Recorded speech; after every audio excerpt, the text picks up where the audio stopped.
A próxima história tem 2 anos e, ironia das ironias, ocorreu no Dia Nacional do AVC. Ana Cristina teve um acidente vascular cerebral nesse próprio dia, o que lhe deixou sequelas severas ao nível da linguagem.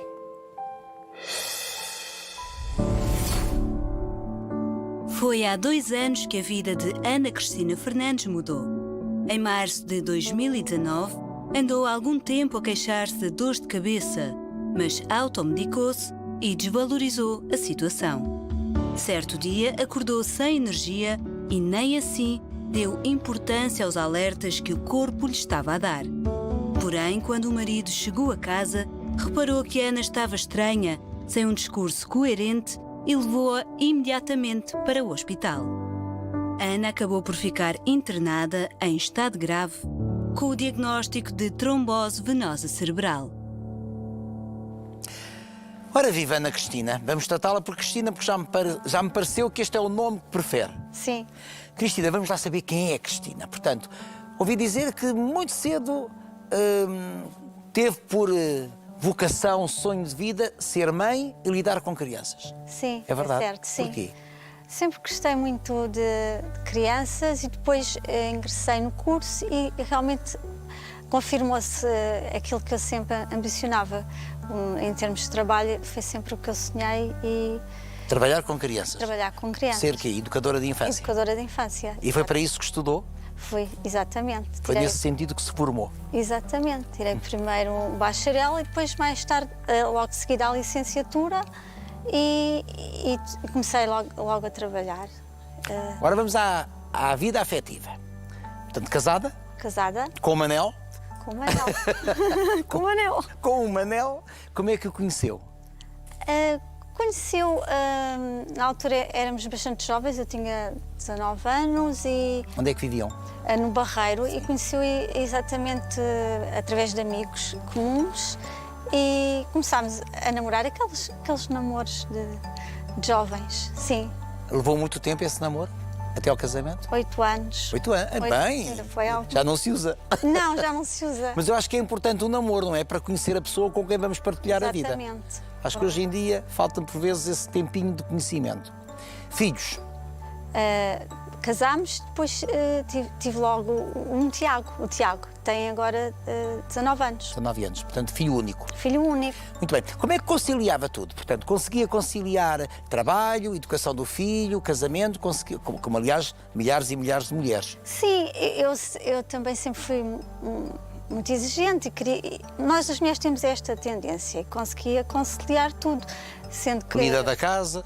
sim, sendo que eu depois trabalhei numa EPSS e mais tarde concorri à rede pública, pronto, como educadora e na altura o meu filho estudava no Barreiro, mas nós vivíamos em Palmela e E trabalhava em Loures. em Loures. Então, como é que se consegue fazer essa gestão Conseguia. entre Loures? É porque ainda é uma distância. Loures, Barreiro e Palmela. Conseguia, acordava muito cedo, deixava o filho na escola, depois ali com Portanto, fazia Palmela, Barreiro, Barreiro, Loures. Era? Sim, depois ali com algum apoio na altura do meu pai, mas depois regressava ao Barreiro, fazia os horários ali de acordo, mas conseguia e sempre muito positiva e nós as mulheres queremos sempre fazer tudo, deixando... Mas era uma vida saudável, casamento feliz, Sim, vida saudável, sem stress. sem stress. Sim, com este stress Pois. todos nós temos. As correrias do dia a As dia. correrias, mas faziam parte. E sempre teve preocupações, por exemplo, em ter uma atividade física ou não? Eu estou a tentar perceber se havia aqui fatores de risco para ter acontecido o que lhe aconteceu há 2 anos. De facto, segundo o que o médico me disse, os fatores de risco não seriam... Porque eu fazia exercício físico, fazia pilates, Sim. cycling, fazia uma alimentação até regrada. Nada de fritos, ou pelo menos nada em excesso. Sim. Ia fazendo análises regulares? Sim, eu tinha estado até no médico recentemente, fazia as análises regularmente. Aqueles exames nada faria prever, mesmo o que sucedeu. E o que sucedeu é que, para aí numa quinta-feira, se não me engano, deram-lhe umas dores de cabeça. Sim, Costumava ter dores de cabeça ou não? Não, nunca fui pessoa a ter dores de cabeça. Que às vezes são até dores de cabeça de cansaço, de stress. Sim, mas ultimamente, às vezes já tinha algumas dores de cabeça, mas aquelas foram umas dores de cabeça diferentes. E às vezes pode-se fazer aqui de alerta para quem possa até passar pelo mesmo. Diferentes em quê? Diferentes porque eram umas dores de cabeça que vinham aqui da zona da nuca e que parece que aumentavam. Não são dores que eram diferentes, da zona da nuca, aqui até do pescoço e iam subindo. Muitas vezes são confundidas com dores de tensão. De tensão. Não é? E eu Exatamente. pensei, desvalorizei. Mas eram dores insuportáveis, daquelas dores assim violentas para as quais é necessário tomar um analgésico? Começaram-se a intensificar. Na quinta-feira já tinha, na sexta-feira fui almoçar com a minha mãe e lá vai outra vez o Benuron e pensei, isto vai Portanto, tomou na passar. quinta e tomou na sexta? No sábado. No sábado, sim. E depois só dei entrada no domingo. Mas quando tomava esse medicamento, esse analgésico, as dores baixavam? Pouco a nada. Tinha a sensação que ficava um bocadinho mais aliviada, mas não me passavam. Foi persistindo. E não estranhou isso? Ou não deu? Não, eu achava, desvalorizei. Pois. Estava cansada, tinha coisas que fazer. Porque também estava cansada, não? Sim, Sentia-se cansada? sim. Por vezes, às vezes, em termos de trabalho, há às alturas que há assim um bocadinho de quebra, a acumular cansaço e eu fui desvalorizando. Até que chegámos ao dia 31 de março, domingo. Exato. Eu no sábado ainda fui ao ginásio, mas já não estava mesmo bem, porque quando eu regressei da aula de Pilates, eu cheguei a casa e disse ao meu marido, vou-me deitar um bocadinho para ver se isto passa, o que não é normal. Eu tinha acabado de me levantar para fazer a aula e ao regressar a casa voltei a deitar. Ele não estranhou? Não, eu tive só lá um bocadinho e depois levantei-me e disse, já estou melhor. E continuei a fazer uma série de coisas. Todas as rotinas da casa, mas no sábado à noite eu fui ver um filme, estávamos os dois a ver um filme e ao ler as legendas do filme eu não conseguia ler as legendas todas em tempo útil, não é? E nunca tinha acontecido isso, com filme algum? Não, por norma não. Às vezes há legendas que passam mais depressa. rápido, mas por norma não. Mas eu pensei novamente. É cansaço. Estou tão cansada e deixei-me dormir a ver o filme. Já não vi o filme. Deitei-me e no domingo... Mas isso também acontece a muito boa gente. Pois, claro. Eu habitualmente adormeço e depois acordo no final. No domingo de manhã voltei a levantar-me já muito... Estava muito cansada, com as dores a continuarem, confusa. O meu filho mais tarde disse-lhe que houve ali algumas palavras... Uma confusão mental. Mas tentando sempre desvalorizar, fui fazer o registro dos sumários das aulas com os meninos, pôr aquilo tudo em dia. E aí, novamente, ao tentar escrever, primeiro foi ler, depois ao tentar escrever, eu não consegui escrever. E aí? Eu pensei, nossa, há aqui qualquer coisa tão estranha. Mas o meu marido, por acaso, não estava. Mas não me diga que desvalorizou esses sinais. Não, logo, mas ainda desvalorizei porque ainda fui passar a ferro, imagino. Eu estava fisicamente, em termos de motores, estava bem.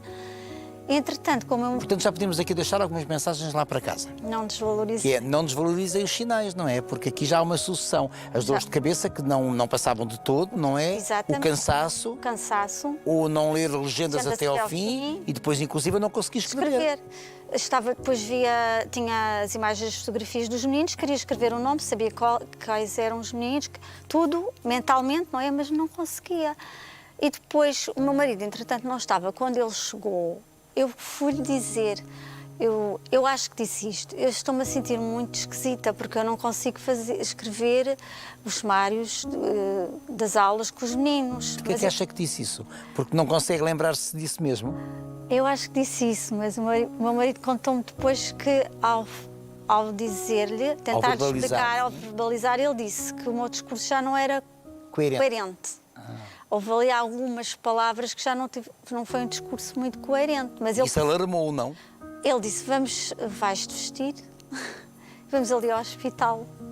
Ele disse logo imediatamente e eu acho que, não sei, às vezes parece que há coisas que não acontecem por acaso, porque ele não desvalorizou, porque ele durante esse dia de domingo não tinha estado. Ele tinha ido fazer uma prova de bicicleta e, portanto, não esteve ali a parte da manhã e quando chegou nós almoçámos e depois foi ali não tinha estado assim tanto tempo, não é? Comigo. E ele disse, não, vamos ali, porque ele ficou logo alarmado. E porquê que agora a sua voz tremeu quando se lembrou da importância do seu marido ter dito não, vais-te vestir e vamos já ao hospital?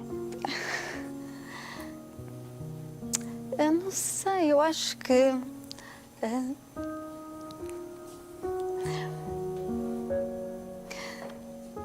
eu agora faço esta leitura, acho que as pessoas não nos chegam à nossa vida por acaso. Então porquê que ele chegou à sua vida? Para a salvar? Oh, Cristina, isso é tão bonito, não é? Também. Assim como outras pessoas que eu fui encontrando ao longo da minha vida. Eu penso, ele não desvalorizou mesmo, eu podia ter desvalorizado. E houve ali uma sucessão de acontecimentos quando eu cheguei ao Hospital da Luz. Qual Hospital da Luz? De Setúbal, ao serviço das urgências. E eu cheguei lá, não estava ninguém no serviço de urgências. Eu não me cheguei a sentar. Eu tirei o meu cartão de cidadão, fui logo encaminhada. Mais uma coisa que eu penso, meu Deus, se eu tivesse ali muito tempo à espera. E depois tenho a agradecer àquele médico que me viu. Lá no Hospital da Luz. No Hospital da Luz, que não desvalorizou. O meu marido entrou comigo, mas ele não desvalorizou. Ele fez-me uma série de questões, eu fui respondendo, porque eu ia conseguindo falar. Respondendo a idade, a altura, ao peso, eu ia conseguindo, só que algumas... Não com a fluência habitual, não é? A mesma fluência, eles. E aquele médico, de facto, não me desvalorizou e mandou fazer um ataque. E no ataque, então, o que disseram ao meu marido é que seria uma trombose venosa cerebral, foi efetivamente o que eu tive, ou um AVC. De facto, a trombose venosa cerebral é um AVC, mas é um AVC um bocadinho diferente. Mas é hemorrágico, foi o seu? Não foi. Houve hemorragia? Houve hemorragia, um hematoma grave. Quando viram... Pronto, depois vieram uma série de médicos, já tinha 3 médicos de roda de mim e disseram... Estava assustada, ficou assustada? Eu fiquei assustada e preocupada, mas eu tinha sempre um foco em mim, que me dizia, eles vão tratar de mim, isto vai correr bem, eu vou conseguir. Eles confiar na ciência e nos médicos. Sempre a confiar. Não sei se de facto também não sabia a gravidade mesmo. Quando depois... Continuou naquele hospital ou veio para Lisboa? Vim para o de Lisboa, Hospital da Luz de Lisboa. De facto, dada a gravidade, não? Dada a gravidade, tinha que ir para um hospital que fizesse... Porque a neurologia, acho que não há 24 horas naquele hospital. E pronto, o meu marido não pensou. Fomos então aqui para o Hospital da Luz de Lisboa, onde foi muito bem seguida. E, de facto, quando entramos na ambulância, o meu marido aí disse-me, olha, é uma trombose venosa cerebral, disse-me.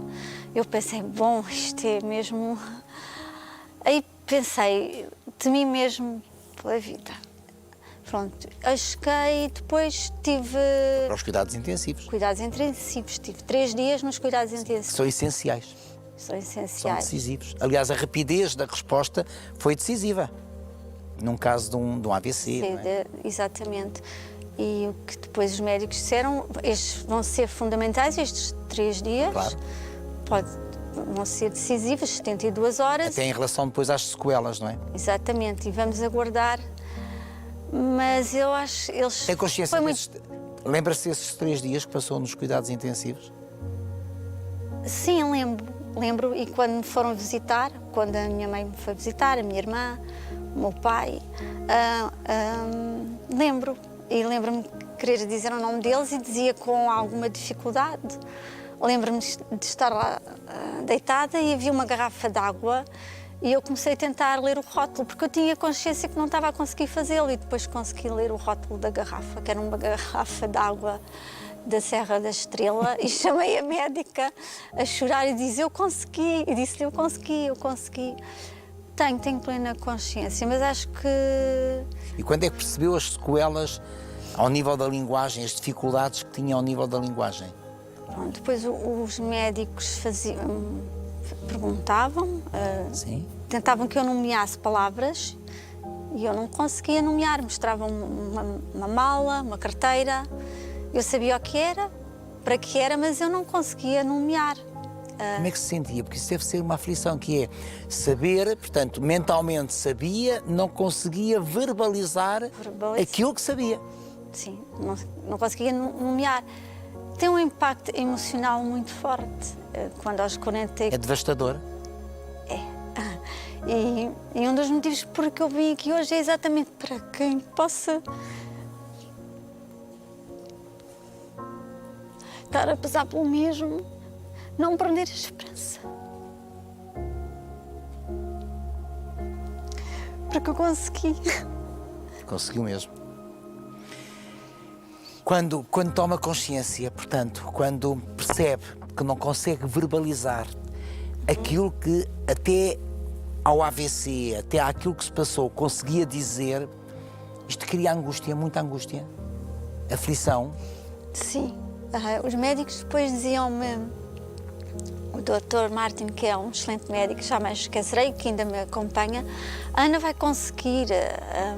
Eu pensava, eles estão a dizer isto, mas se calhar não é bem assim, porque eu sentia as dificuldades. Pensava, não verbalizava. Não. Pensava. Mas tentei começar logo a escrever, sentia as dificuldades de escrita, da leitura também. Comecei a tentar ler, até para a própria família, é um processo. O meu marido levou-me uma revista para eu ler, uma revista, e eu pensei, como é que ele pensa que eu vou ler isto tudo? Porque era muita informação, eu lia, mas não conseguia ler com a fluência que lia anteriormente, não é? Cristina, isto é um processo, independentemente de todas as ajudas médicas, técnicas, familiares, afetivas, isto é um processo que acaba por ser muito solitário, não? Sentiu-se sozinha? Os momentos em que eu me sentia sozinha, uma foco era sempre a família, os amigos, alguns amigos que tenho mais chegados, e eles, de facto, tentaram-me sempre fazer acreditar. E isso teve à minha família, à minha irmã, à minha mãe, ao meu cunhado, que também fez o meu terapeuta. Porque a própria família envolvia-se em ser os meus terapeutas. O meu filho, quando o pai lhe disse, ele disse, a mãe vai conseguir. E de facto só o facto deles acreditarem em mim é que me fez acreditar que era possível. A Ana não acreditava em si? Acreditava, mas tinha momentos em que eu tinha dúvidas, porque é um processo muito doloroso. E emocionalmente. Emocionalmente. Emocionalmente, sim. Aliás, vê-se que tudo isto ainda está muito presente aí na sua vida. Já passaram 2 anos. 2 anos. E já recuperou. Sim. Com terapia, eu já acho vamos falar disso. que acaba por ser depois um processo. Só quem passa por estas situações é um processo. E o facto de eu também vir, que a doutora Inês disse, Ana, vá, e eu pensei, de facto, eu tenho que ir. Também acaba por ser um processo que também vai ajudar este meu próprio processo de cura. Pelo menos eu entendo assim. Mas ainda está em processo de cura? Cura psicológica? Ainda está? Sim. Sente que ainda está? Um bocadinho. Acho que estou a chegar cada vez mais à libertação desta situação. Porque aos 44 anos nós nunca pensamos que isto nos vai acontecer. Até acontece mais cedo, Cristina. Pois é. Há jovens de 20 anos Pois com há. AVCs. Pois é. E ainda há mais jovens, ainda há mais cedo, casos de problemas destes mais cedo. Os médicos quando falam da sua quando estamos nesta fase, com sequelas nítidas ao nível da linguagem, independentemente de outras que possam ter surgido, os médicos falam em recuperação em que termos? Teria de ser necessária, por exemplo, terapia, não é? Sim. Que tipo de terapias? Da fala? No meu caso resultou numa afasia. Sim. Que eles têm moderada grave e que eu tive terapia da fala logo no hospital, ou seja, o quanto antes. E qualquer pessoa que sofra um AVC, antes de sair eu depois conheci a doutora Inês. Mas ainda conheceu a doutora Inês no hospital? Não, após a saída do hospital. Sim. Portanto, no hospital teve terapia da fala? logo, Sim. imediato. Em termos de motores, não foi identificada qualquer alteração. Portanto, não houve sequelas. Não houve Sim. sequelas. Não houve... Mas isso também tem a ver com a rapidez com que se respondeu ao problema, não é? Portanto, com a sua ida ao hospital e com o despiste, com o diagnóstico. Exatamente, tem que ser muito rápido. Tem que ser muito... Sim, tem que haver aqui um espaço de horas apenas. Exatamente. E a intervenção da terapia da fala depois acaba por ser também todo um processo, sendo que os 6 meses seguintes são fundamentais, mas eu mantive a terapia da fala com a doutora Inês até Fizemos 1 ano e meio, cerca de 1 ano e meio. Ela diz, vou libertá-la, e eu... Mas depois eu também era muito teimosa e muito perfeccionista e queria... Deu que fazer à Inês Pinto? Ela poderá dizer. Pois isso, deu uma deixa certa. Então façamos entrar a terapeuta da fala, Inês Pinto. Venha daí, Inês. Junte-se aqui à conversa, por favor. E muito obrigado. Quer se sentar? Olá, muito boa tarde.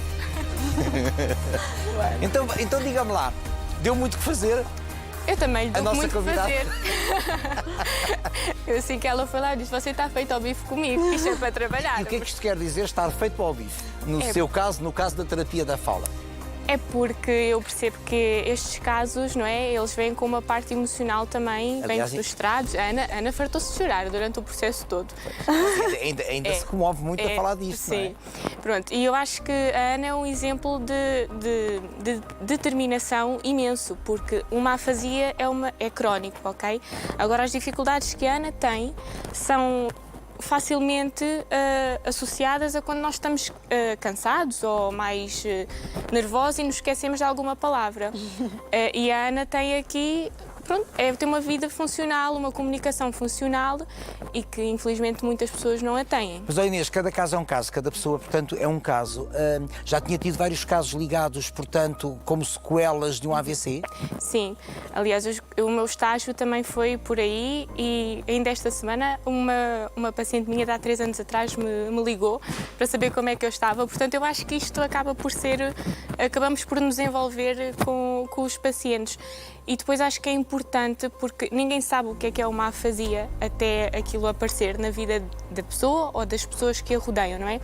E o que é uma afasia? Vamos lá descodificar a Ok. palavra. O que é uma afasia? Ok, então vou começar se calhar um bocadinho mais atrás. Terapia da fala não diz nada do que nós fazemos, ok? Porque efetivamente a Ana não tem uma dificuldade de fala, tem uma dificuldade de linguagem. Exatamente. Exato, portanto, fala é um ato motor, é aqui a coordenação dos nossos músculos, da minha boca, das minhas bochechas, da minha língua, da minha respiração para transmitir a minha linguagem.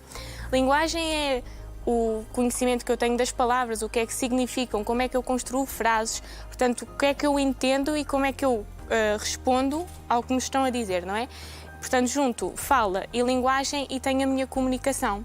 Ela não conseguia comunicar. Exatamente. Uma dificuldade de linguagem vai dar uma dificuldade de comunicação. E, portanto, acaba por ser... Ela sabia que aquele objeto era uma mala, não conseguia dizer. Exatamente. Uma afasia é uma perturbação adquirida da linguagem por uma lesão neurológica. Exatamente. Pronto. E dá sempre dificuldades de expressão, mas às vezes também dá dificuldades de compreensão. No caso da Ana, deu aqui dificuldades de expressão, não é? Em que afetava sempre a nomeação, em todas as afasias afeta a nomeação, que é a capacidade que eu tenho de olhar para um objeto, saber para uma imagem e dizer. Portanto, a Ana andava aqui sempre à volta, que era para pôr água, era para beber, Faltava mas a palavra não copo. conseguia aceder à palavra, exatamente. Portanto, tinha aqui também dificuldades de evocação, ou seja, sem ter nenhuma pista visual, eu conseguir lembrar-me de alguma palavra. E que terapia é esta que depois consegue justamente fazer com que a Ana diga é um copo? Exato, ok. Então a terapia da fala o que faz é dar estimulação linguística e dar as estratégias de comunicação para aquela pessoa. No caso da Ana, a Ana tem uma comunicação funcional, não é? Mas há pessoas que não o têm, que eu já tive casos em que a única palavra que a pessoa dizia era polipó. Portanto, eu dizia bom dia e ela respondia polipó, ok? Portanto, isto afeta muito a vida das pessoas em termos de gerir dinheiro, em termos de compreensão, não é? Porque uma coisa é eu perguntar-lhe como é que se chama e você responde-me porque consegue descodificar o que eu estou a dizer, não é? Uma pessoa que a capacidade de compreensão fica afetada, Não é? Eu posso perguntar, mas é como se eu estivesse a perguntar em chinês. Portanto, ela sabe a resposta, mas não consegue descodificar. E, portanto, há aqui uma barreira de comunicação. Mas ela está consciente disto, portanto... Às vezes. Às vezes. Portanto, eu tinha um senhor que tinha um discurso completamente... Mas é que aquelas pessoas que estão conscientes, peço desculpa de ter interrompido, não recupera já o raciocínio. Não, é porque eu ponho-me no lugar da pessoa, estou a tentar pôr-me no lugar de uma pessoa que deve ser uma aflição terrível, não é? Saber que aquilo é um copo e não conseguir dizer que é um copo. Ficam frustradas, mas há não pessoas, pelos vistos, que não. É assim, ou seja, aqui estava a falar mais na questão de não perceberem que o que estão a dizer não faz sentido, porque às vezes dizem coisas que não existem. Eu tinha um senhor que me dizia um monte de palavras que não existiam, depois fazia assim e cães. Eu tenho 2 gatos, portanto eu sabia que ele me estava a perguntar pelos meus gatos, porque ele fazia assim um gesto para mim e depois dizia cães, porque é aqui a palavra ao lado. Falou de uma palavra importante, frustração. Portanto, muitas vezes se sentiu frustrada no decorrer da terapia? Algumas, mas fui superando, como disse, com o apoio fundamental da família. Mas a frustração aqui era de não conseguir ir à velocidade que desejaria? Exatamente, exatamente. Daí o choro? Sim. Daí chorar? Sim. Que é natural, não é? Sim, até porque estas pessoas, não é, vêm com uma bagagem, não é? Portanto, e vão à terapia da fala e não é a zona da lesão que vai à terapia da fala, é a pessoa com a vida toda que está para trás, como a Ana já descreveu, e que de repente vem ali uma limitação que não conseguem comunicar da mesma forma. A Ana não conseguia ler um livro. Ok? A Ana não conseguia ler uma frase mais comprida, um texto. Portanto, houve uma vez que eu escrevi um texto para a Ana e na sessão a seguir dei para ela ler. Ela leu o texto, chorou, veio ter comigo, deu-me um abraço e depois voltou a chorar e dizer: mas eu consegui ler! Portanto, eu acho que todas as vitórias na terapia Aí da fala... o choro é da vitória, não é? A emoção da vitória, a emoção da pequena batalha ganha. Exato. Não é? E há muitos choros desses na terapia. O tempo faz parte da terapia. Faz. O tempo vai fundo, a terapia vai mais fundo, não é? O tempo da terapia também depende de cada paciente. É assim, temos de ter noção que tem de haver um início, um meio e um fim. Mas, por exemplo, peço desculpa de interromper de novo, mas, por exemplo, a Cristina estava-me a falar de 6 meses e depois teve 1 ano e meio, quis continuar com 1 ano e meio. Sim, é assim, os primeiros 6 meses são os que a pessoa tem mais capacidade para recuperar, mas há a possibilidade de continuarmos, não é? Os resultados vão demorar um bocadinho mais a surgir.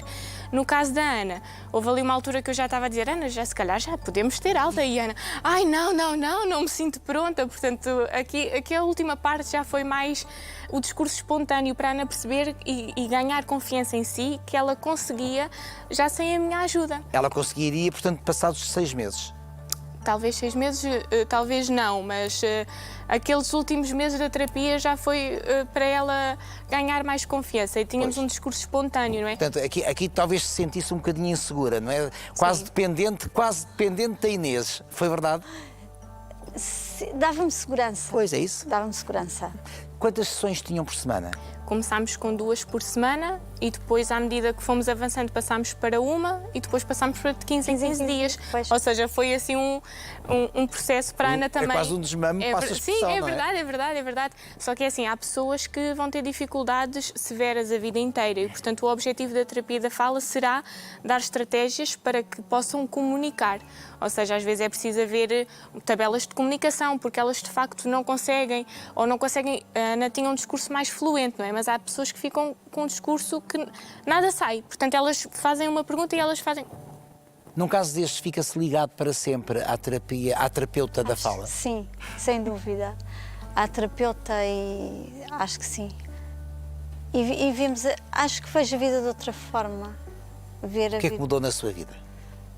Vejo aqui e agora pequenos momentos, é que é fundamental. Estou muito grata por estar cá, ter tido uma segunda oportunidade. E acho que as pessoas não, lá está, eu sinto que as pessoas não chegam à minha vida por acaso. Tento fazer esta leitura, dar um propósito à minha outra vida. Vez. Ficou mais, não é fragilizada, ficou mais sensível às pequeninas grandes coisas da vida. Ai, sem dúvida. Sim. E tento dar sentido a tudo o que se passou. E quero chegar a todos aqueles que possam estar a passar pelo mesmo. É possível. Como é que a família viveu tudo isto? O marido, O filho? Eles também tiveram que reaprender. Como é que reaprender o quê? Reaprender, perceber que as limitações que eu tinha e ajudarem-me. E fundamental. O meu marido nunca me deixou, sempre que eu me ia abaixo, tanto como a Inês, ele nunca deixou, disse, não, vais conseguir, então não consegues, estás a conseguir. Sempre a incentivar de forma positiva, o meu filho a acreditar, a minha irmã, a minha mãe, sempre, sempre, sempre. Vamos ouvir a família. Mas mas eles estão não verdes. Como se costuma dizer. Ora, veja. Olá, Tininha. Pensavas que não ia aparecer? Não podia perder esta oportunidade para te lembrar o orgulho que todos sentimos na forma corajosa e determinada como tens conduzido o teu processo de recuperação. Para além de todas as ajudas externas às quais temos recorrido, é impressionante ver a tua capacidade de trabalho em casa, sendo que aproveitas todos os momentos para testar e melhorar as tuas capacidades de memória, escrita, fala, tentando, desse modo, ultrapassar as dificuldades provocadas pelo episódio ocorrido há 2 anos. Pensavas que ficava por aqui? Pois não. Existem outras pessoas que também te querem dar uma palavrinha. Um beijo grande. Olá, mãe. Estou a gravar este vídeo para te dar um beijinho e para dizer que tenho muito orgulho em ti e em tudo o que tu já passaste. E mesmo não mostrando muitas vezes, tu sabes que eu gosto muito de ti. Beijinhos. Olá, mana. Quero que saibas que estou muito orgulhosa por teres conseguido ultrapassar este tombo que a vida te pregou. Fostes muito, muito empenhada, muito esforçada para conseguir chegar onde tu chegaste. E quero relembrar-te que estou aqui sempre. Amo-te. Beijinho, Cosette. Olá, minha filha. Venho aqui desejar-te tudo de bom. Pelo que tu passaste, eu sei que tu ias conseguir. Nós todos pensámos isso. O teu filho sempre disse que tu ias ficar bem. Por isso, olha, aqui estou eu para te continuar a ajudar no que for preciso e para te dar um beijinho grande e desejamos tudo de bom. Sabes que às vezes sou um bocadinho chata, mas pronto. Um beijo grande e um abraço. Maravilhosa a minha família. É mesmo. E olha, parabéns pelo Manel que tem na sua vida. É verdade. E este Manel só não a abraça e não lhe dá colo porque não posso agora com esta pandemia, porque estou aqui com tanta vontade de lhe dar beijinhos e de a abraçar. Obrigada. Porque depois vai aí tão vulnerável. Grande marido. Grande Manel. É verdade, é verdade. Bem escolhido. Isto é que é ser marido, companheiro. Na doença e na saúde. Exato. E que grande família. É verdade. Nem sempre a família se une desta forma. Fabuloso. E que grande terapeuta. Até o filho não é muito destas coisas. Nada. Muito reservado. Ele, 19 anos, o que é que espera? Pois, é verdade. Como é que é em termos profissionais? Portanto, voltou ao trabalho? Sim, regressei um ano após o episódio. Mas para o mesmo tipo de trabalho que fazia? Não, ainda sem componente letiva, ou seja, pronto, sem turma, porque o médico disse, vamos fazer todo um processo com alguma calma e aconselhou. Pronto, depois também veio a pandemia, portanto, já foi no ano passado. Sim, agora regressámos também a estes períodos de confinamento. Mas mantenho ainda sem componente letiva. Mas quer recuperar esse componente, não? Quero. Porque isto é a paixão da sua vida. Pois, exatamente. O objetivo é conseguir regressar ao... É pôr-se à prova também, no dia que regressar. Com certeza. É um processo e quem passa por isto, não sei se é mesmo um processo, eu estou-me sempre a pôr à prova e a caminhar o que tem intuito é o processo, não é o fim, mas este processo eu sinto que é sempre um processo. Mas o objetivo é voltar à sua função letiva. Sim. Tenho que falar disso também com o médico, ele diz que a Ana é capaz e... Mas o médico disse inicialmente que era o melhor, eu só quero entender porque é que não foi logo, porque era impossível voltar à sua função letiva. Exatamente, foi que, de facto, depois as exigências em termos profissionais são muitas vezes não é só os grupos, é todas as reuniões, os pais, não é? tudo isso é muito exigente. E É depois- exigente e cansativo. É cansativo. E depois lá está também a parte emocional. Pois, Você tem que estar bem emocionalmente claro.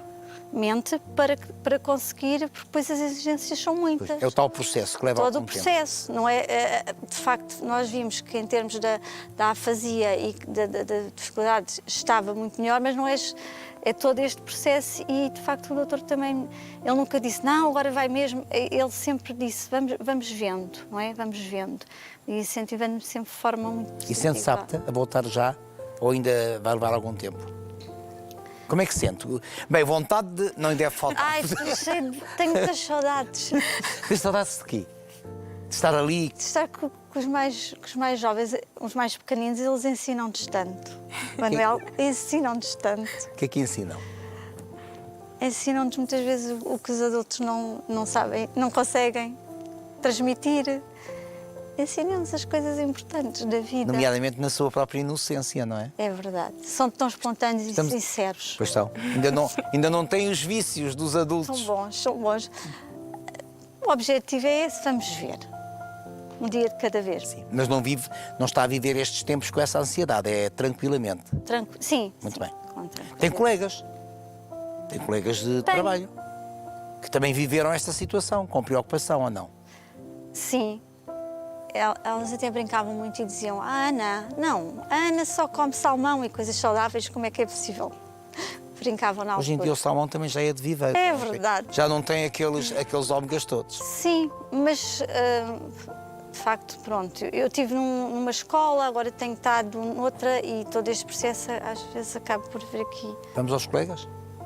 Está preparada? Não. Você é um doce. Mas olha que eu não posso abraçar, só depois de passar a pandemia. Ah, Vamos lá. bom Olá, trabalho. boa tarde. Parabéns, Ana Cristina. És uma grande heroína. Beijinhos da diretora Manuela Espadinha. Olá, querida Ana. Como podes ver, nós não estamos em reunião de escola. Estamos aqui reunidos para te deixar uma mensagem muito especial. Queremos dizer-te que és uma mulher muito guerreira, uma mulher coragem, uma pessoa meiga, uma pessoa doce e muito trabalhadora. Ana, nunca te esqueças que a vida é um permanente desafio e tu és a prova disso. Tu sentiste isso na pele e provaste a tudo e a todos que, quando menos esperamos, temos que ter uma força invencível. Esperança e superação, essas devem ser as palavras condutoras de qualquer ser humano e são também as tuas, Ana. Acredita sempre nos impossíveis e nunca digas nunca. Segue sempre em frente, acreditando no teu futuro. És uma conquistadora, renasceste. E nós na EB da Penalva desejamos que o teu presente e o teu futuro sejam repletos de conquistas pessoais e profissionais.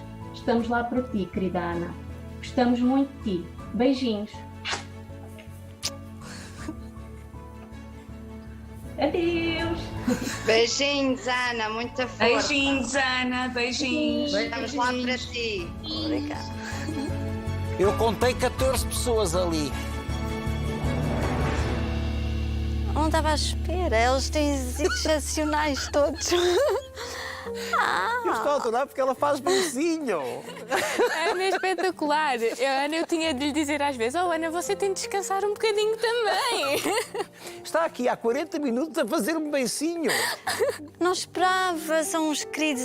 Aliás, o agrupamento de escolas tem sido excepcional comigo. E Eu acho que há aqui um casulo de amor da afeto à sua volta maravilhoso. elas estão sempre a dizer: vais conseguir, a diretora. Mas eu acho que isto tem a ver consigo, porque imagine-se uma pessoa estável. Não conseguíamos do depoimento nem do marido.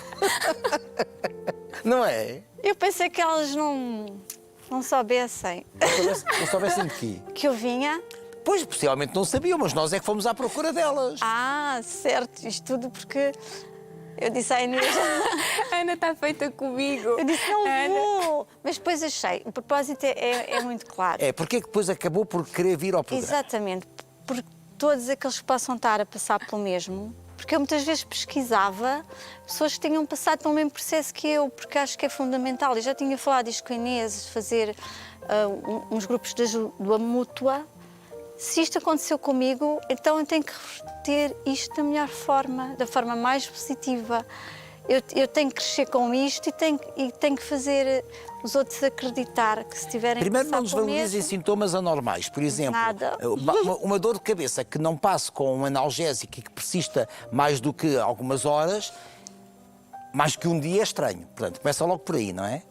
E depois uma série aqui de sucessivos sinais que foram desvalorizados. E agora... E depois é possível recuperar. É possível recuperar. E depois todas estas pessoas maravilhosas que chegam até mim. Não foi por acaso. Mas já acreditava nisso antes ou passou a acreditar agora? Acho que passei a acreditar agora. Porque antes passava-me assim um bocadinho ao lado.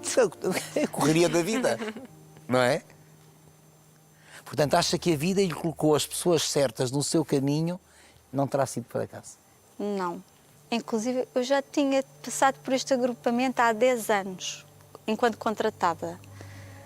E eu volto lá e dá-se este episódio. E às vezes penso, olha, vim cá parar outra vez, porque é que será? Faço assim esta leitura. Talvez seja a vida a fechar um ciclo para abrir outro depois. Quero acreditar que sim. E portanto, possivelmente há 10 anos não terá dado o devido valor a este agrupamento? Porque nós, enquanto contratadas, enquanto não conseguimos ficar à quadra, tínhamos que concorrer e andar onde conseguíamos. E agora, olha, todo o agrupamento consigo. 14. Olha, que eu acho que não tinha nem metade a falar de mim. Tem que ir ver bem todos, que eu não vi. Agora chega à casa, põe para trás e vai-se ver. Coisas maravilhosas. Não, que me disse aqui. Não tem nada a ver comigo, tem a ver consigo. É ou não é a Inês? A Inês foi a principal impulsionadora. A Ana, quando eu lhe dei alta, eu disse, pronto, já se livrou de mim. E a Ana, não, eu não me vou livrar de si, nem pensar. E agora, cada vez que o telefone toca e ela vê que é o meu número, ela deve pensar, deve ter tido outra ideia, é melhor estar quieta e não atender. Porque ela já falou com outros pacientes meus e tudo, para lhes dar... alento? Sim. Exatamente. É um exemplo positivo, não é? Que certamente dá força a quem esteja a passar por isso. Exatamente, e agora também já a desafiei para um próximo projeto que eu estou a pensar ainda este ano, exatamente desta questão de grupos, etc. Portanto, a Ana também não se livra de mim. Há pacientes que marcam a sua vida? Sim. Sim. E a Cristina, Ana Cristina, exato, sim. E a Cristina é uma dessas pacientes? A Ana teve alta no final do ano passado, para em outubro, e este ano ainda foi lá ter comigo para me dar uma prenda e continua a falar comigo. Às vezes ligamos uma para a outra para saber como é que está. Portanto, lá está, nós acompanhamos este processo com eles. Não é a lesão que vai à terapia da fala, é a pessoa. Também é preciso vocação para esta sua função. Um grande beijinho para si, Inês. Obrigada. Muito obrigado por ter estado aqui também para nos esclarecer alguns pontos. E eu não sei se gostou de mim, mas eu adorei-a. Portanto, um grande beijinho também. E muitas felicidades para si. Obrigada. E uma vez mais, parabéns pelo homem que tem ao seu lado. Isto aqui é ser companheiro. Grato. Gostei muito. Muito obrigado. Eu gostei muito. Obrigado.